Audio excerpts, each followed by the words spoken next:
Celebrating the baby boomer lifestyle.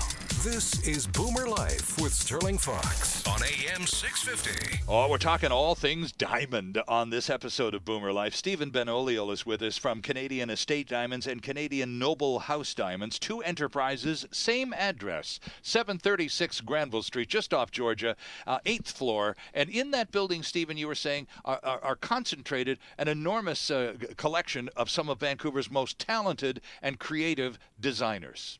That's right. And I think probably most people in Vancouver don't realize that there's a history in this city of some of the greatest designers in Canada. Vancouver Community College has been teaching a goldsmithing course for many years, and I guess the best of the cream, of the world goldsmiths have ended up somehow in Vancouver, but there are world-class designers here and goldsmiths, and it's something that we're fortunate to have. And especially with you launching Noble House and having this incredible partnership with Andy, who's a master cutter, and you've got patents on some cuts that are just absolutely astonishing. Stephen brought a couple out to one of our previous shows, and I actually got to hold them. They're worth these particular diamonds were worth $75,000 to $100,000 each, and I've never seen anything quite like them. They were just absolutely, they just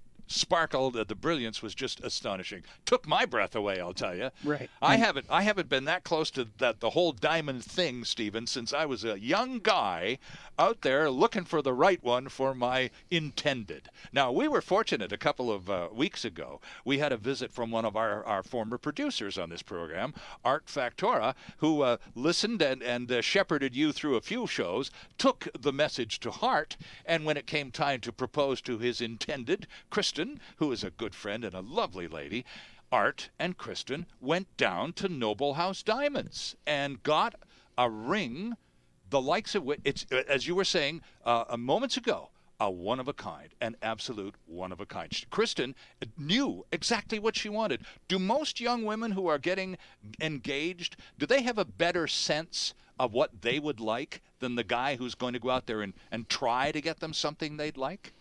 I would say that's almost certainly the case. Okay. The fellow, I'm afraid to say, is often getting led along to where she would like to go in the ring, and not led along so much as, let's face it, she's going to be wearing this ring, and we want her to like it for the rest of her life. Absolutely. So I would say the best route for all young couples is to sit down and say, let's go and look at some rings together, and perhaps let's go and find one of these great custom designers or goldsmiths in Vancouver. Has the likes of Patrick Casanova or Andrew Costin, there's Marianne Bui, there's dozens of them, and they have different styles, just like Carl Stitkin had a style that epitomized Vancouver at one time, and Tony Cavelti. Oh, sure. Well, there are young goldsmiths of that caliber, and really I would say go and see more than one, because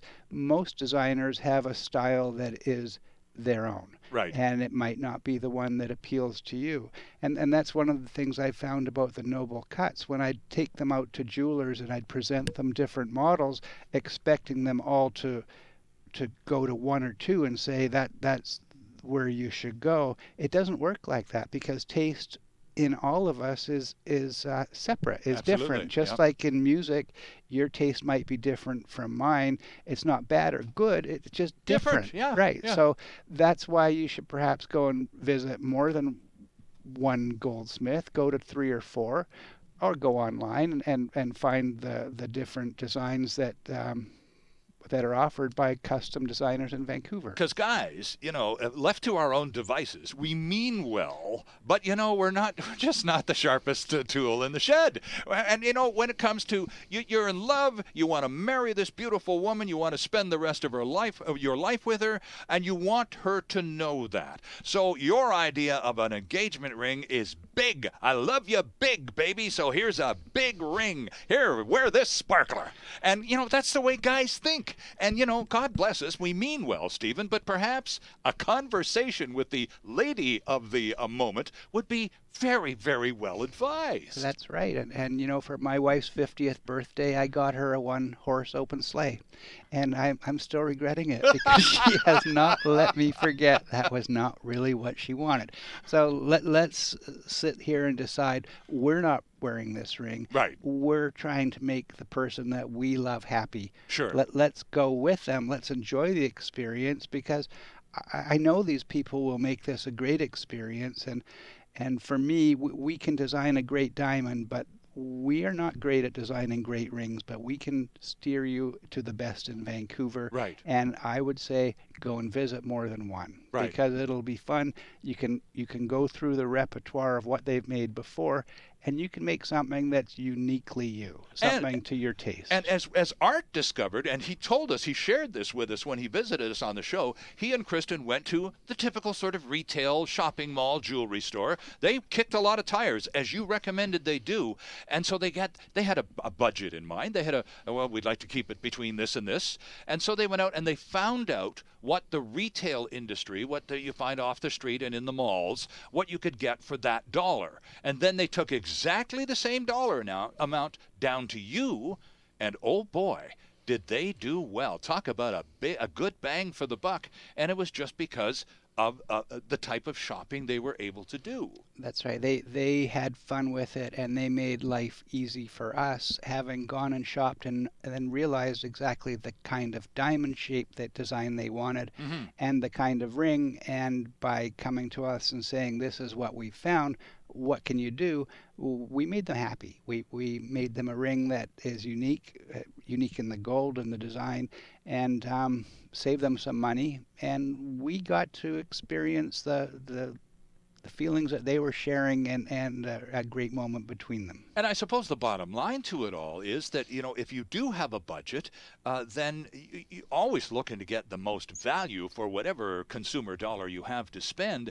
And so do the comparison shopping. I think the myth, perhaps, Stephen, is that if you're going to go to the extent of having a custom-made special ring, custom cut diamond, custom set in the gold band, it's going to cost a fortune. You'll be paying that thing off till you retire. And that's just not the case.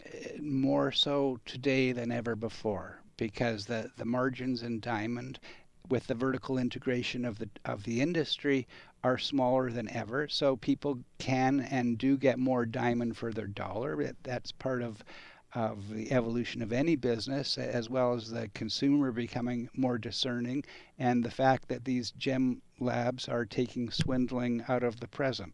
So I would say people are getting absolutely a better price on a diamond today than they were 10 years ago, and they're getting a better diamond than they were 10 years ago. And Is that's part a of better day. Is part of that the internet? I mean, we've talked about your two websites. Yes, I is. spent an hour on the two before we began our conversation today. There's lots of information on there, lots of really pretty rings and stones as well.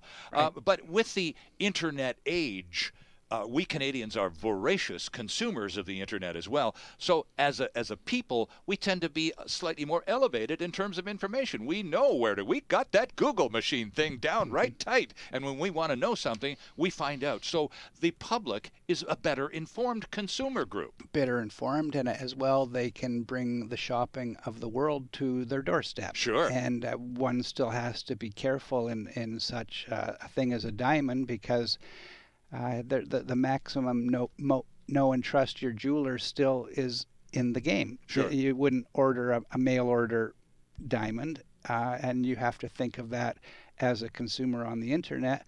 On the other hand, it's made jewelers now competing against the whole world in diamonds. They have to realize they have to be more price conscious, or they don't have a future. Do you do global work? I mean, you've worked in the diamond industry literally all over the planet for decades. Do you, here out of Noble House here in Vancouver, are you still dealing with a global clientele? No, because when I was in the north and selling the polar bear diamond, we sold that wholesale around the world. Now that we're changing direction to go to the consumer, it's a new market for us. We've focused on making a better diamond, and the industry, or at least the most sophisticated of the industry, realize that that's what we do, but the message to the consumer is really yet to be told. CanadianEstateDiamonds.com or NobleHouseDiamonds.com. Check them out, both of them, depending on what you'd like to do with your plans, re-diamonds in the future. Stephen, always a pleasure. Great stories, excellent information. Now we know about swindling, and it's still a good lesson, if nothing else, to be learned there. See you next time on Boomer Life, right here on AM 650.